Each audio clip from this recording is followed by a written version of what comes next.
Greetings, diners and other listeners. Today we're doing another Collapse Cafe with my friends Hugo Vardy and Tom Lewis, and my partner in crime and co-host Monsta666, and I am Ari from the Doomstead Diner blog and forum.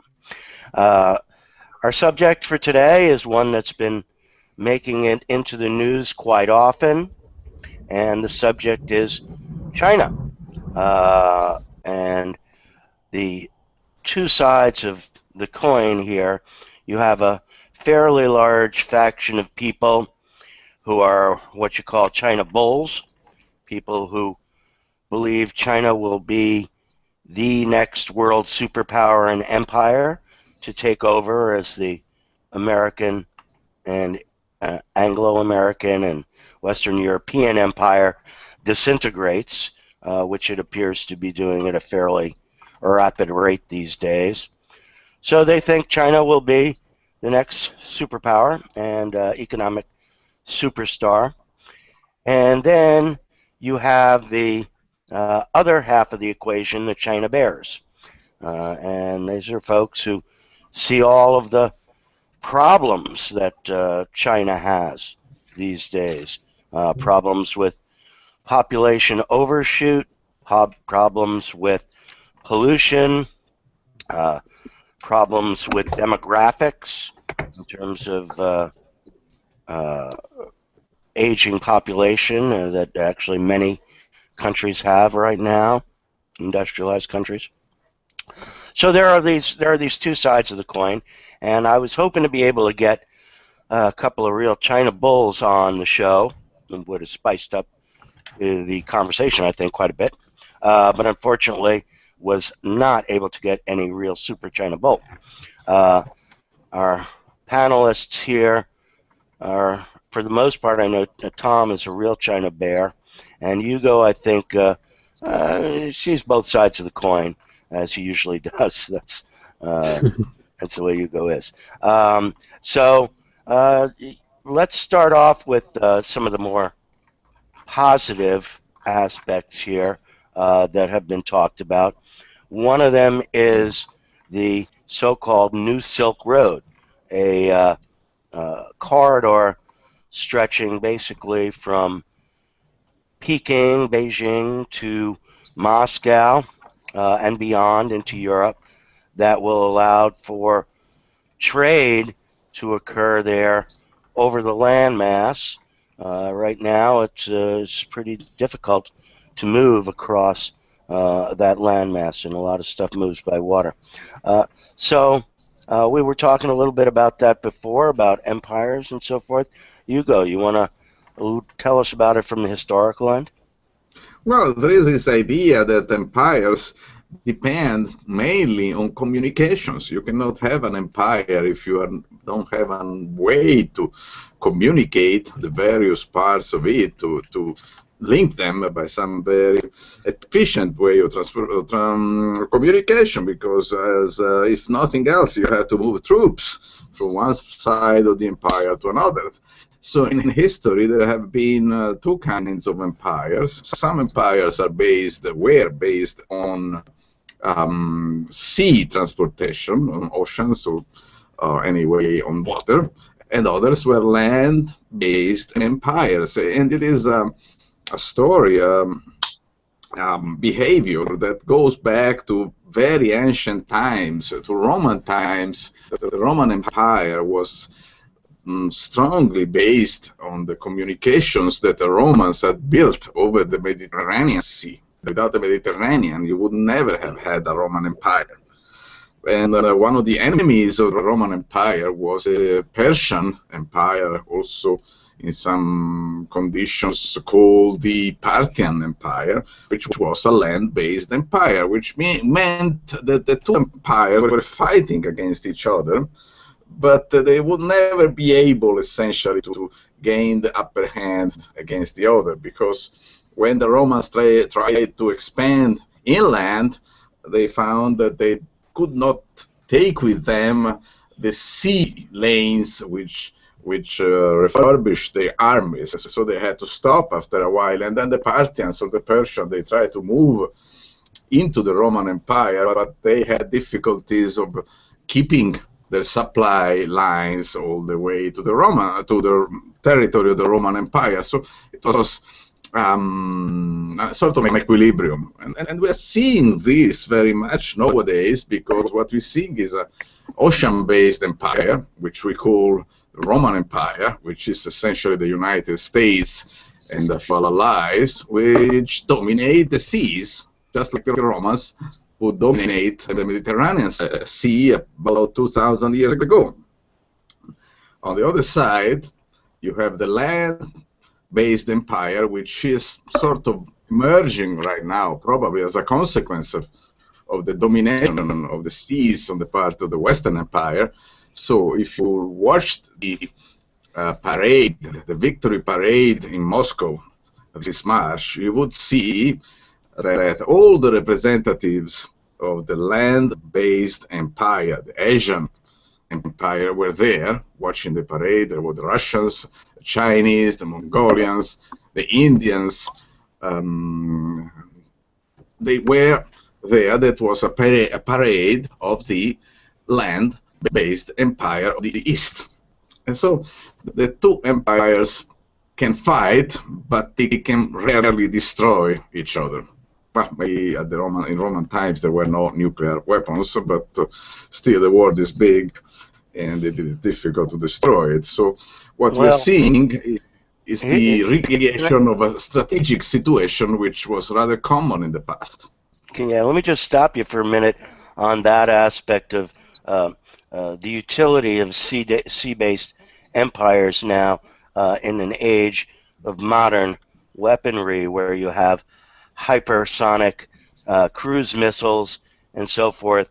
I read a fairly long report regarding uh, how the aircraft carrier system that we have used to project power since World War II is really a paper tiger.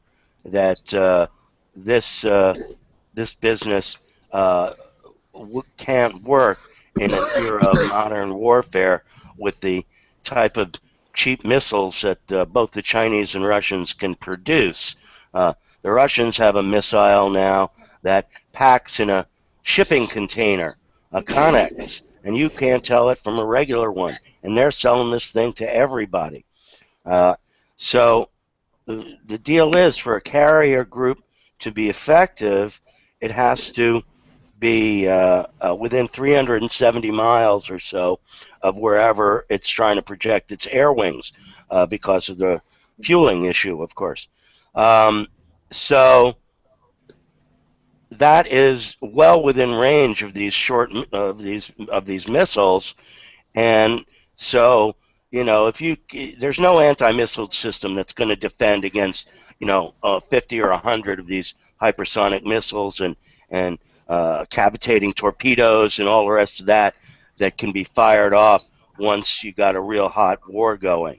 So I have a lot of trouble seeing how the so-called sea-based empire of the Western countries of the Anglo-American Empire uh, can persist in this modern era. That's one of those things of the cost. It costs a whole lot more to put those things up and float them around the ocean than it does to make stuff that'll blow them up and send them to the bottom of Davy Jones' locker. So, I'm wondering, you guys got any thoughts on how that type of war? Let's just, for the sake of argument, assume we're not going to go nuclear here, and they're smart enough to realize that that's just totally counterproductive. But how does a war go if if if the hardware is almost useless? Uh, I mean, it's not just the carrier groups. We couldn't move troops around on water. That they're sitting ducks also. Uh, so as soon as as soon as you try to project power, you're going to run into the issue that your boats are going down. You guys got any thoughts on that? I think the whole business with all these arms isn't so much to cause a war, it's just more in the sense of preventing aggression. If you know that this country has got a nuclear weapon, you're not going to fire a nuke at them. So it's more along those lines, these types of things. So I don't think a direct confrontation between one of the major powers is likely, and also that when if China are trying to project their power, they're not going to do it with military means. I don't think in I'm not well versed in Chinese history, but I don't think they've really have a history of conquering distant lands. So if they're going to do an empire building, it's going to be more towards the financial side of things, and any things about hypersonic missiles and all the rest of that is just a measure to show their muscle to America, so that they can just say, "Don't mess with us because you're going to pay if you do." I think that's all it is. They're not actually going to be the aggressors here. Well, it's hard to it's hard to uh, see how it can be effective, and I tend to see it as probably continuing on in the proxy war type of venue, lots of small little brush fires and all the rest, um, and where the two sides are jostling for power in these border countries, and that goes back to what Hugo was talking about with the it's an equilibrium there where the two different factions can move a little one way or a little the other way, but once they go too far, then things break up. Uh, Aren't we and assuming that neither side has an air force? I mean, where does air power figure into the conflict between sea-based and land-based empires? Doesn't that change everybody's equation? Well, I think it did in the in World War II in the old days, and that's of course when the carriers really became popular and a major form of war. And I was reading also again how basically the Battle of Midway was the sort of peak moment for aircraft carriers, air power, and so forth um, functioning. But uh, as time has gone by here and the technology has got to the stage where it is, the thought is that that doesn't make too much of a difference. First of all, you can argue that uh, the missiles are air power of a sort. Okay, they're Sure.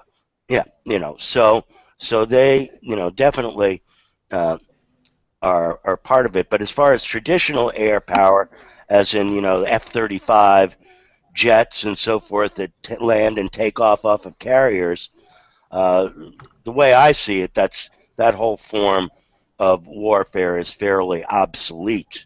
Um, but it's still useful as long as nobody who's getting bombed into the Stone Age um, starts to get hold of the missiles to sink the carriers. The first time we go in and bomb somebody like Syria or somebody like that using aircraft carriers, and they get a hold of weapons capable of sinking the carriers, then the whole paradigm is shot to hell. It'll show that it's not really workable anymore. But I wonder if I I don't could know when try. that'll happen. Could I try a redirect here? We started with this grandiose proposal for a new Silk Road, and we went right to the ensuing war. I'd like to go back and take a couple intervening steps. Yeah, okay, I First can of agree with all, that. Uh, first of well, all, it seems to me that just going back. What about the economics, the joining together of the Russian and Chinese economies through the yuan and the ruble, trying to make an alternative credit system to the West? You want to start on that one, Tom? I'd rather start with the whole idea and why they're pursuing the idea of empire. It seems to me that both these countries, Russia and China, have got serious, if not mortal, problems with their own economies and their own people.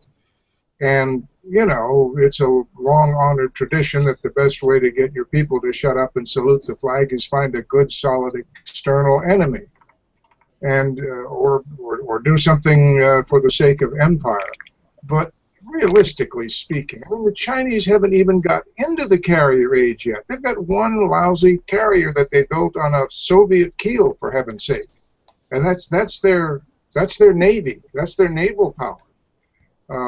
Not entirely, but their navy is less than half the size of the United States Navy. They're in no position to start a shooting war with anybody. They could Well, spend at least not if they use the ships, but if they're building thousands and thousands of missiles that can sink ships, then they're sort of leapfrogging the idea, you know? Well, there's just one thing I would interject with that. One of the major things that the Americans have got that no other nation has is a number of foreign-based military installations. So one of the things that America can do is if there's a war going on in any region, they can just park all their military hardware in a allied nation and just use that as a springboard to attack someone. So you see it a lot in the Middle East where they will just, you know, use a strip in Saudi Arabia and then they'll bomb Syria. So they have the capacity to do that in most regions of the world. And if you're looking at China, they can use Japan as a springboard for that. So I don't think that's likely, but if they were pushed, it's a possibility. So instead of relying on airship carriers, they could do it that way. I'm just trying to make the point that I don't think they can afford to go to war, and I think they know it. I think they're using the idea of external enemies in as I say, the time-honored way. But any country whose foundation rests on people who are as restive as the Chinese people, from the Uyghurs in the West to the people starting riots and armed conflicts over proposals to put up yet more factories in areas that are so polluted people can't hardly live, in a country that's looking at a massive debt bubble about to collapse, a hyper-inflated stock market that's about to collapse, I don't think war is even remotely a realistic prospect for China to select as an option. Hugo, do you agree with that or not? I'd be interested to know. Gentlemen, I was thinking to this discussion, but in my opinion, empires are... Hello? Do you hear me? We hear you. In my opinion, empires are mainly economic organizations which tend to be kept together also by military power, but they are not necessarily aggressive. It depends on how expensive it is for an empire to fight another empire, and that's usually a very bad deal. That's the reason why empires tend to coexist in history. So there is no, I don't think there is much to be worried about a war between the United States and China. It would be so expensive that it would make no sense. The point I was trying to make is that we started with this discussion with the idea of the Silk Road, which is an interesting point. By the way, the Silk Road, the historical, the original Silk Road, started with around the end of the Roman Empire, but it was an element of the rival empire, the Persian Empire, which connected the Persians with China, and it was part of the communication network of the Eastern Empire. It worked in that way, and eventually the Romans collapsed, as you know, not because the Persians won. And the Persians collapsed not because the Romans won. They went down economically. They lost their internal communication and economic capabilities, and then they collapsed by themselves without being invaded. And I think this is one fundamental way that empires work. They are, as I said, not so aggressive as they are sometimes painted. I mean, an empire will be very aggressive against a smaller country, a very a weak opponent, then the empire can gobble it, and very easy. But empire against empire, they're careful. Well, I think that most of those observations are pretty, accurate as far as China is concerned, and the idea of getting into a direct conflict, shooting war, etc. The kind of thing we think about with World War II. Just everybody, pulling all the stops, using all the hardware, and moving, thousands and thousands of troops around, big D-Day style invasions. I don't think we're going to see that either with China. I think that they're trying to do economic warfare as best they can, and I think that's the whole deal behind the trying to merge with Russia. Russia has the natural resources. They've still got some energy. That they can export, and then the Chinese, have manufacturing capacity. Of course, they manufacture a lot of toys and junk, but it's still manufacturing capacity. So the idea, obviously, is the energy resource, the natural resources, get shipped out of central Russia towards China, and then China ships back the other way with manufactured goods and so forth. So I think that's the model that they have in mind and what they're thinking about, but I have a lot of difficulties with how that might work. The energy problem is a main one. How much high enough EROI oil do the Russians actually have left to drag up out of Central Asia to be able to power high-speed rail and all that? I mean, I can't imagine they're going to build nuclear power plants stretching across the Himalayas and all the rest of that. I mean, there'd be a real smart idea. Put a power plant, a nuke plant in Nepal. That's like putting Fukushima out on the coast of Japan. Drop it in an earthquake zone. Why don't you? So by the time they might complete this thing, are they going to have the power for it to run it?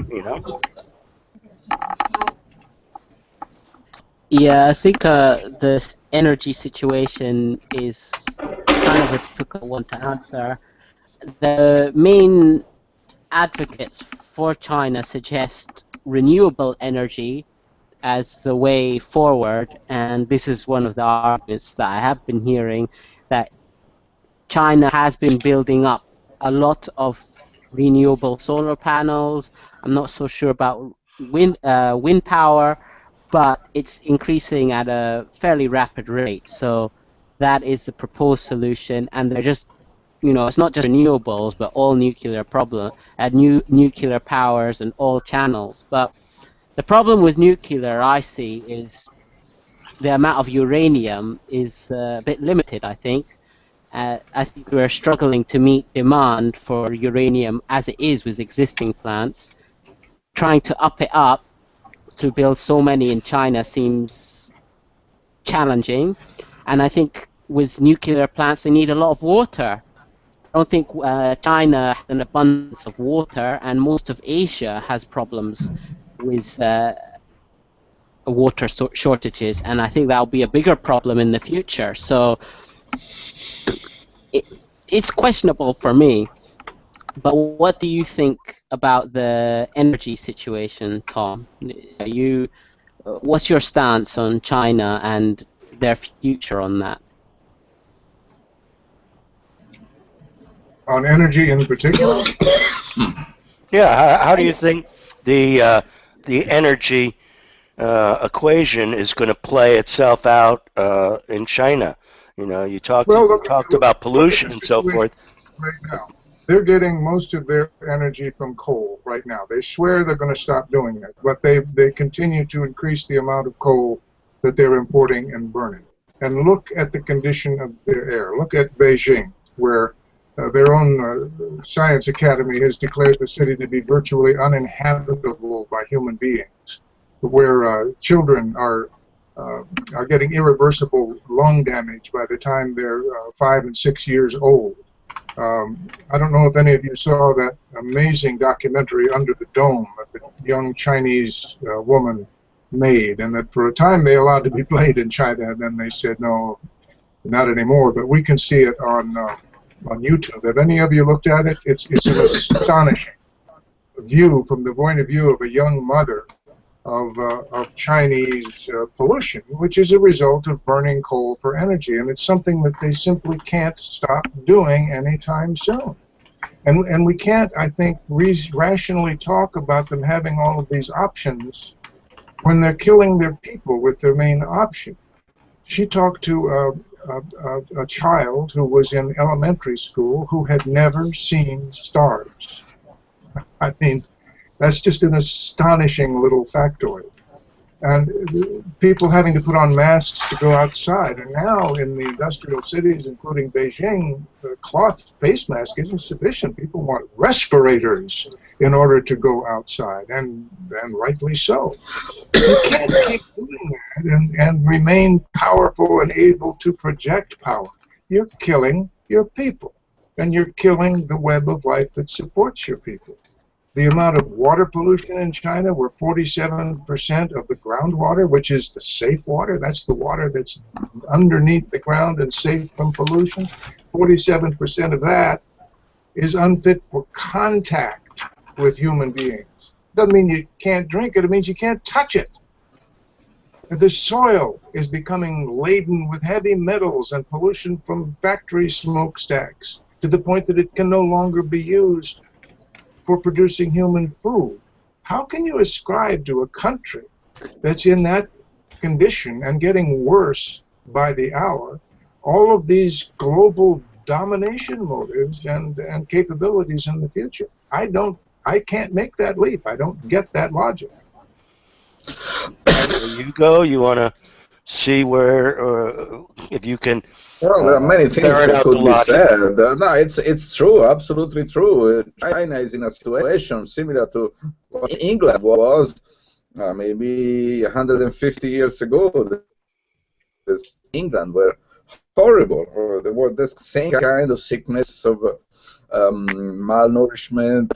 Children didn't develop well, and eventually in England they switched from coal to oil, and then things were much better. Now the Chinese cannot do that. I think there is a hope that they are smart enough, powerful enough, well equipped enough that they can switch from coal to renewables in a reasonable time, but that cannot be done in a few years. It will take a few decades, but I think if there is a country that can do that, that is China. Well, it's the old story of where there's a will, there's a way, and whatnot.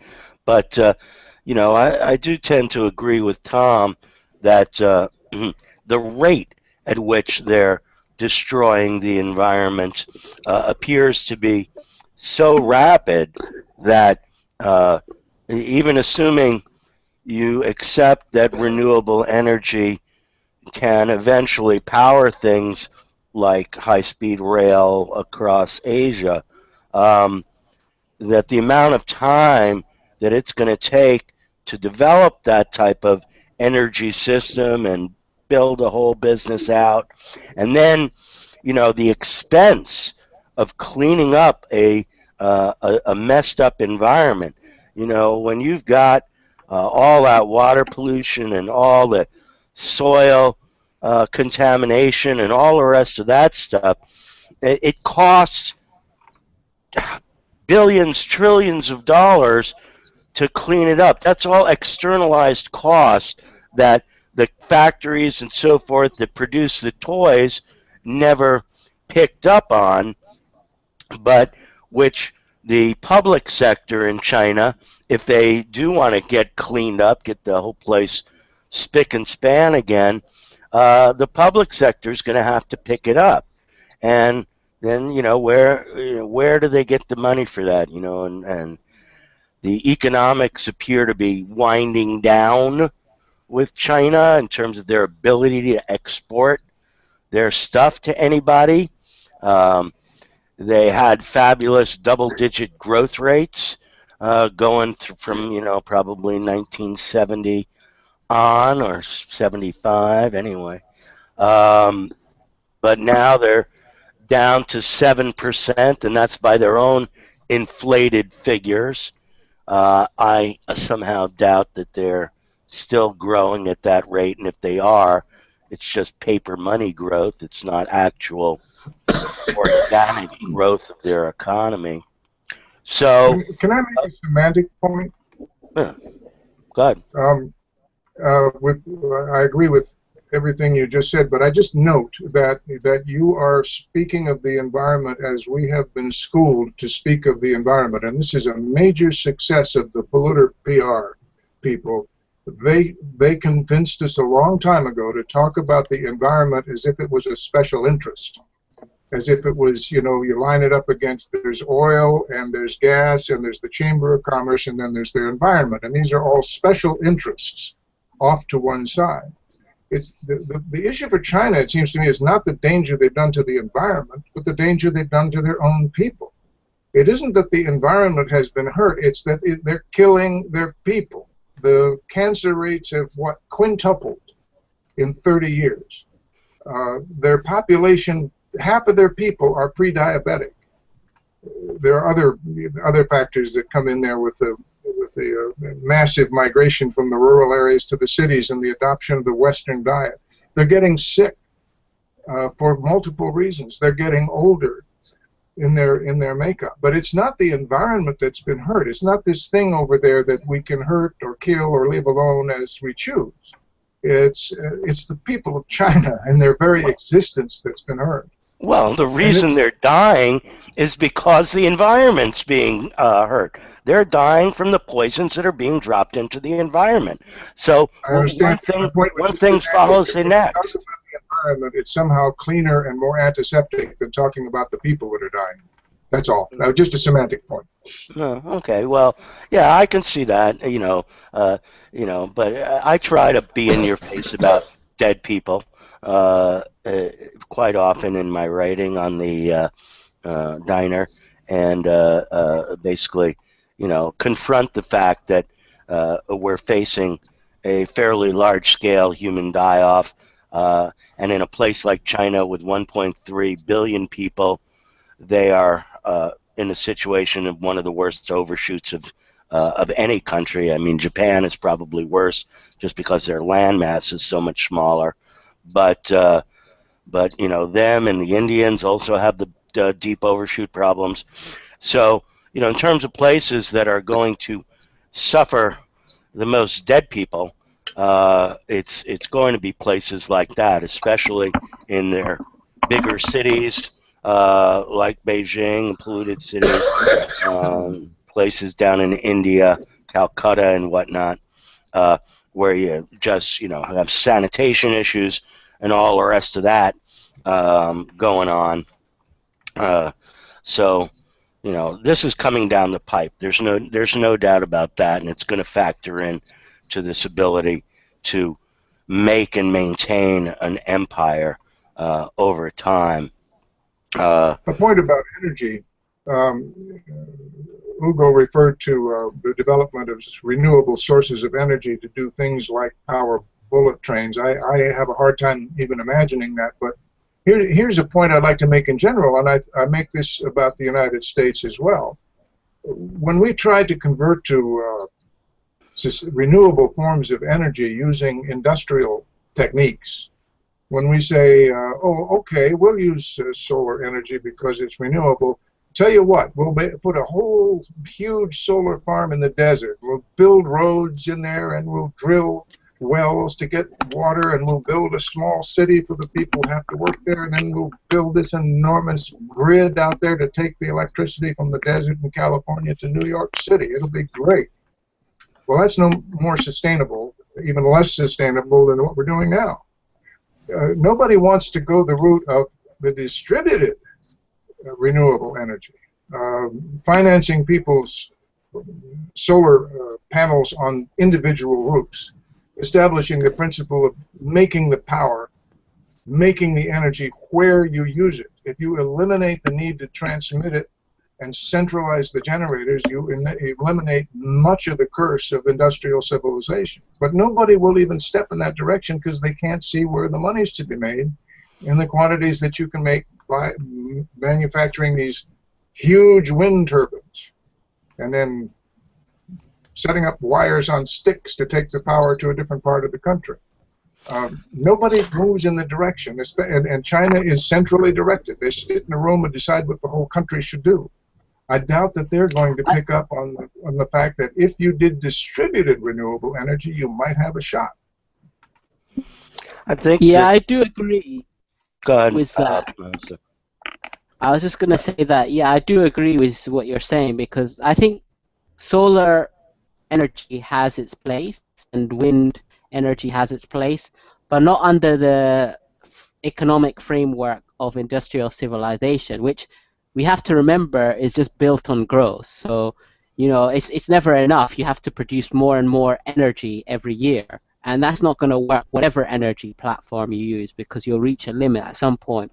So you got to have some living arrangement where you're just sustaining your needs, and you use solar panels in a way of increasing your productivity, but not in the sense that you're producing more every year. So if you're producing what you need for the year, that's it. You know, you work less hours. This is what solar energy can do. It can reduce the work. You might not need to heat your water as much. You can provide electricity for some devices, but it has a place, but not in the way we're using it. And so yeah, I just basically agree with what you're saying, and just think that that's how you should implement it, and you can't use it in an industrial scale. It just doesn't work. And the other thing I'd like to point out is this whole business with bullet trains. To me, it just doesn't make any sense, especially if you're thinking about going in a world where there's less energy. Because I think I can't remember the name of the author, but I don't know if you're aware of the Low Tech Magazine website. And the points he raises, which is a good one, is just by the basic physics. If you double the speed of anything, you quadruple the energy output, all things being equal. So why do you want to increase the speed of something if energy is constrained? You know, we need to go from high, fast-paced society to something that's a bit slower. That's what we need to do. But we're not doing it. We're going the opposite way. Well, it's the technological mem, the idea that we're destined to constantly become more technologically adept. And in terms of selling these ideas to investors and so forth, to the bankers who manufacture the money, uh, going back at least as far as the Chicago World's Fair in the early 1900s, the whole idea is this myth of a kind of Buck Rogers technological future. So nobody wants to put out the big bucks and float the bond issues and all the rest of that for technology that they perceive is quote unquote obsolete, when in fact those type of simpler technologies that move slower and utilize less energy are really the type of future we need to plan for, rather than this high energy, high technological future. But it doesn't sell. And similarly, the aspect of distributed power doesn't sell because you can't run a conduit scheme on it. Okay, the whole Right. the whole way of that the capitalist system functions is to run a bunch of conduit schemes, and a few people become in control over um, parts of the society, parts of the machine that everybody has to use, and so the money gets funneled into them that way. Um, so for all of those reasons, the development of distributed solar, the development of high technology, and whatnot, uh, they're all very problematic concepts problematic not just for China and Russia, but problematic for us as well in the fascist states of America. So, um, it's hard to see how it's going to progress along there. Uh, and with that question in mind, uh, we've kind of uh, eliminated or downplayed the possibility of a full-on war with China, and I think we pretty much all agree that they're going to have difficulties keeping their population alive, given all of the uh, uh, problems they've got going on, various types. Um, but neither are they probably all going to die off in 10 years. I mean, some people think the whole planet is going to be one big dead zone inside of 20 years, but I don't happen to be in that camp. I think it's going to take a good deal longer than that. So, what do you guys see for China in the near and medium term, the next 10 to 20 years? How are they going to deal with their problems and so forth if they're not going to be the next empire and whatnot? How are they going to progress along through this time period? Hugo, you want to try to field that Well, ball first? that's a very difficult question. It depends. I Anyway, try to ask Asia. difficult questions. Okay, go ahead. I said I try to ask hard questions. Oh yeah, okay. Asking All easy right, all questions is right. boring. Depends. Empires or societies, whatever you want to call them, exist because they have communication, they have exchanges, they have commerce, they exchange resources within their territories, and so these are systems which maintain a certain degree of control over their territory. So can China maintain a certain degree of control over its territory? I think yes. China has a big tradition of doing that. They have been doing that for thousands of years with a supply of energy which was a tiny fraction of what we have now. Of course, the population in China is now way above any reasonable limit that could be sustained within the available resources. So it has to go down. But the Chinese, after all, they are able to do these kind of things. They are the only society which has seriously implemented a politics of birth control over a period of about several decades. So the population is not growing anymore, not so much, and it can be managed.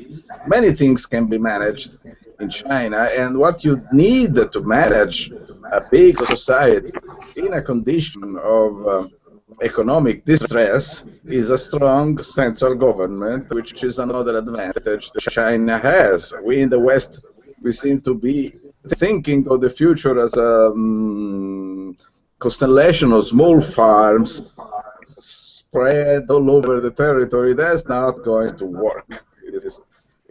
I mean, things may get so bad that everybody dies. Of course, that may happen. But that's boring. I mean, who cares about that? I think the Chinese can keep their land under control, one way or another. Whether the West will be able to do that is all to be seen, but it is clear that we are learning from the Chinese and not the reverse. Well, kind of, it's unfortunate in my mind that the Chinese have taken their lessons from us and essentially tried to mimic the type of culture that we built. One of the taglines I like to use is that the Chinese got to the keg party a day late and a yuan short here. Um, they got to the barrel of beer or oil, really in this case, when it was just about tapped out. And yet they're trying to build the same type of industrial culture that both England and the fascist states of America built starting in the 1800s, basically as the steam engine got applied to things like making electricity and whatnot, and then uh, really the Industrial Revolution took off. Uh, and so they're trying to do that same deal, but they're doing it at the end or on the other side of the Seneca Cliff. They picked the wrong time to do this. So what they really have to do is figure out a way to get back to this type of system that they ran, which actually supported a fairly significant number of people even prior to industrial techniques. And then Yeah. similarly, as far as government is concerned, with the idea of lots of small farms and almost an anarchic type of government structure where there is no central government at all. I think that's unlikely in any kind of near term, for sure. But on the other side of the coin, I also don't see the large nation states central governments is standing together.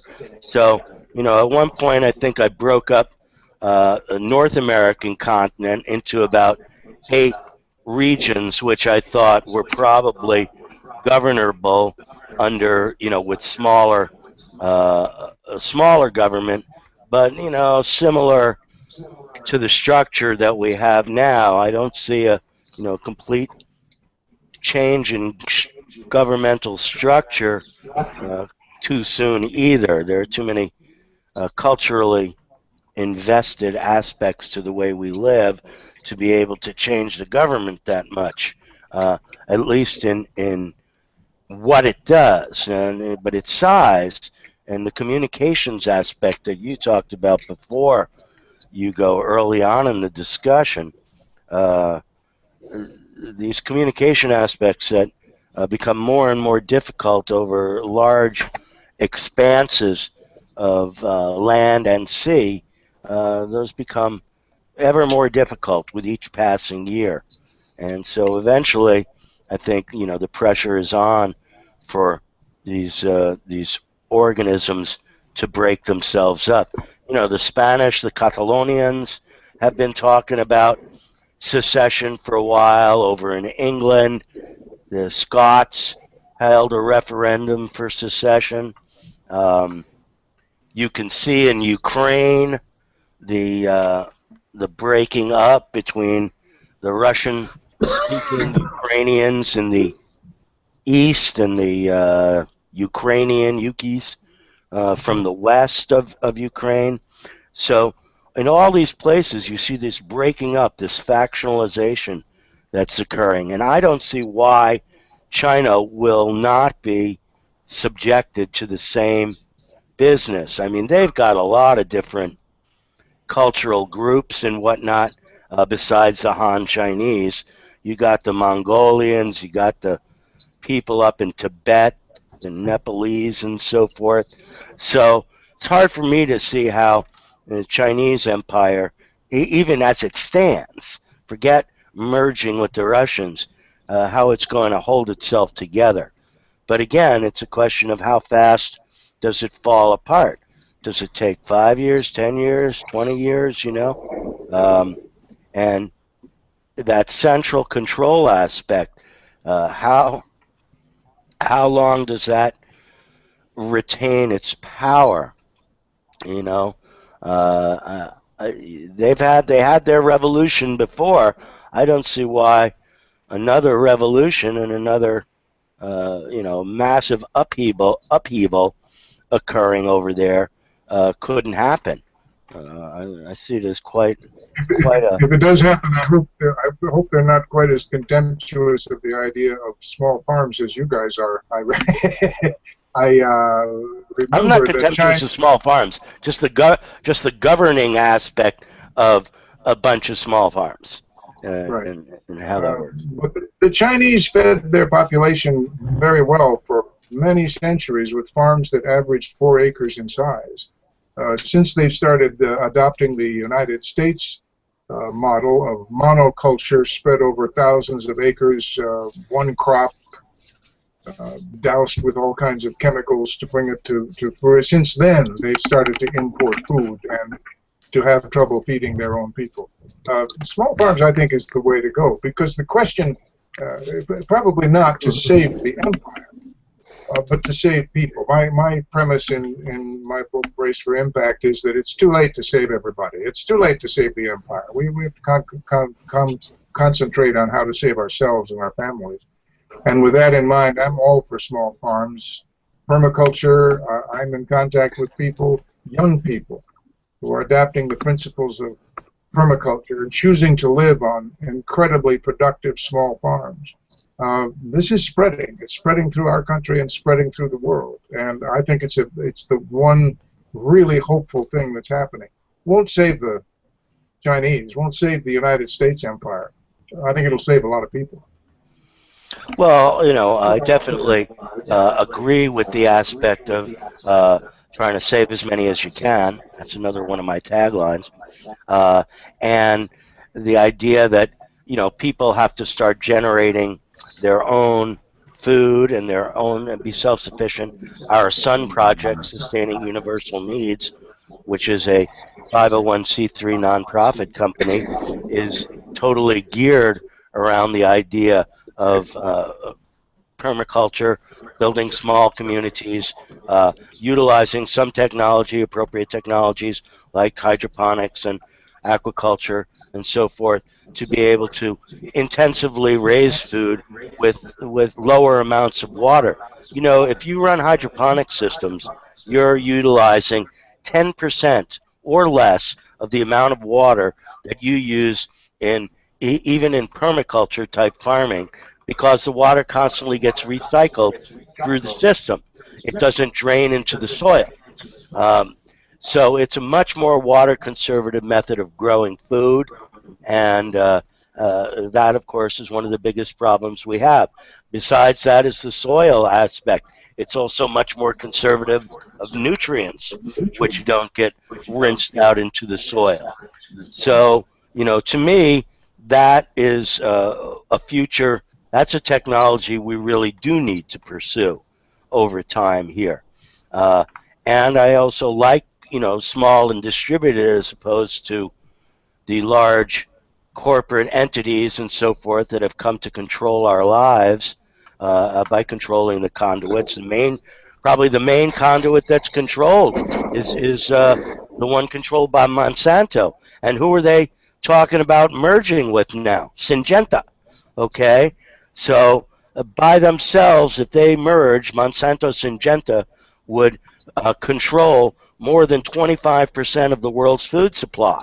That's one company controlling all of that which people eat. And needless to say, they don't make the healthiest foods either. And they're also talking about dumping the Monsanto name because it has such bad PR now. They figure if they change their name, that that people won't recognize the fact that they're destroying our food supply as they move along here. Okay, well, enough on my diatribe against Monsanto and Syngenta. I think we've had a pretty good chat covering most of the important aspects of what's going on with China and going on with the world. I'd like to give each of you guys a chance to, just make a little bit of a closing statement, closing argument on this. So let me start with Monsta. Why don't you give us a little bit of your thoughts on where China's going, how it's going to get there, when it's going to get there? I don't know, whatever you want to say.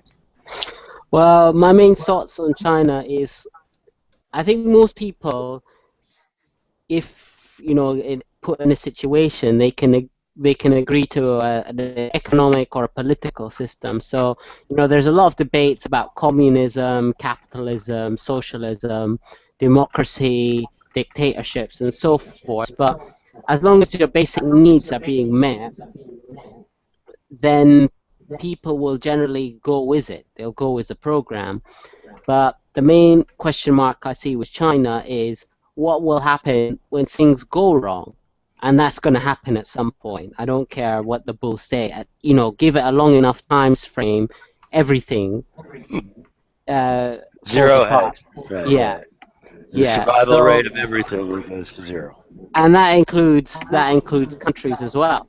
So I would question, how are China going to cope? I mean, one of the things you say with democracies, they're not as forward thinking because you just have to convince the people what's good for them, and that not necessarily has an informed opinion. But if things go bad in China, what are they going to do? What are the outlets to prevent their frustration? And China has a history of overthrowing dynasties and all that sort of thing. It's not like Japan where it's just a homogenous society where everybody just goes with the flow. So I think that's a big problem, and I think this is something that could affect China in the next 20 years. But putting a precise date, as usual, it's very difficult. I just think it's probably going to happen around the time there's a big crash in the West. When that happens, I don't know. But that's my main outlook on how I see China going. How are they going to react to that sort of judgment day, as it were? Yeah. All right. That was a pretty good summation. Tom, you want to tie up your thoughts on China and how it's going to go for them and, over what kind of term? I know these things are hard to predict and all the rest of that. And, you were pretty clear on where you're at with that. But, just make a closing statement Yeah, on it. You want to tell us? I think that the United States and China are in a very high stakes race, but I don't think it's a race for world domination. I think it's a race for the bottom. And I think China's ahead. China came into the race just about 20 years ago when it decided to industrialize and capitalize and create wealth instead of pursuing the communist dream. It's no more communist than Washington, D.C. is these days. But China had the benefit, and it's been the sort of the wet dream of American industrialists, is if we could only be like China, no EPA, no government regulation on industry, no free press in the machinery of progress. They just decided to do what they were going to do, and they did it. And so they got 10% a year growth, and they got their economic goals met, and then everything started to fall apart because they were building empty cities and pumping up worthless stock and destroying rivers and lakes and fields. And I think there are airplanes coming apart on them right now. Ours is coming apart too, a little bit slower at the moment, but we're good. We could catch up yet, and I think it's going to be it's going to be almost a photo finish to see who falls apart first, because in trying to get rich in dollars or yen or renminbi or whatever currency you use, in order to get rich, no matter what, you destroy a lot of living things, including your own people. I think that's what's happening to China. I think it's what's happening to us, just at slightly different speeds, and the actual moment that you brace for impact is going to be slightly different. You go. What about Uh, yourself? How's just, things gonna go for China? just one sentence. Sustainability is boring, and it is not going to work. Uh, well, that is probably true. It's definitely not going to work for 7 billion people who are currently populating the planet. There's an overshoot problem, and there's about no way to correct this overshoot problem other than a fairly significant reduction of population size. That can Like I be say, that that like can be I easily attained. yeah, like I say all the time, this is a question of I see dead people. You don't need a sixth sense for this one, though. This is just some little bit of straight math. Um, China definitely, I think, is in by far the worst shape insofar as what the condition of their environment is, and the ability to clean that up at this stage of the game, as far gone as it is. Even if it was possible, it would be outrageously expensive and I don't see how or where they would get the money to finance such a cleanup. Uh, who makes a profit out of it, right? So if there's no profit in it, people don't support it. That's the way this system has been operating. And as Tom pointed out, China isn't a communist country. It hasn't been a communist country probably since Nixon went and played ping pong over there in the 70s. They started going down the capitalist highway and basically trying to make as big a profit as they could, in their case, off the backs of billions, millions, and billions of Chinese laborers who would work for virtually nothing. And of course, so all of our industry moved over there. And as mentioned, no EPA, no prevention of the pollution of the environment. And so things have deteriorated there at a rapid rate. In terms of who's going to come apart first, uh, to me, this remains a question of the monetary system. It's a controlling conduit for just about everything that's going on in the world today, all of the commerce. I don't believe that it will be possible to bifurcate currency systems and have a separate uh, renminbi ruble type. I think what do they call it? A ruan or something. Trying to give it cute names. I don't think they will be able to create a separate currency regime that functions to keep the global economy moving, even in their section of the world. Once we get a collapse of the current system that's run by the Western banking system, the Illuminati, as I like to call them, the people at the Bank for International Settlements, Central Bank of Central Bank, the Bilderbergers who are meeting now I think they're in Austria this time around instead of Switzerland. Um, and these folks who generally control the way in which money is moved around and in which all of the resources of the earth are scarfed up and owned, how the commons are destroyed over time, all in the name of basically the personal profit and personal wealth of a few thousand people worldwide, really. It's an amazingly small group of people that are in control of most of the world's wealth. And when I'm saying wealth, I'm not just talking on the monetary level, because that represents the wealth of the resources of the earth. And these are owned by people. Entire swaths of land, entire mountains, minerals, all of those things are privately owned nowadays. And it's that type of private ownership and use for profit over the years and centuries that has led us down this road of a terrible, terrible pollution problems and care of the environment problems and oncoming death problems for not just Homo sapiens, but many living creatures which are currently in the process of disappearing off the face of the earth. And it's a tragedy of immense proportions that is going on in our lifetimes as we speak right now. And it's sad. It is very sad.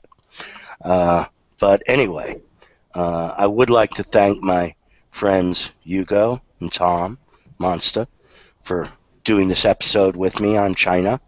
And I would like to end on a little bit of an up note, which is that try to find yourself your own little community of people and assemble up. Try to start living a smaller and less energy intensive life. Try to start creating your own food sources of one sort or another. And if you want to talk with us about it, please contact us at Sun Foundation. We have a website, sunforliving.com. And of course, also on the diner, where we talk about these topics on a regular basis, and where you can get the best in information of an alternative sort that you're not going to find from the MSM. So we hope you join us in those places as time goes by here. And that's all to do.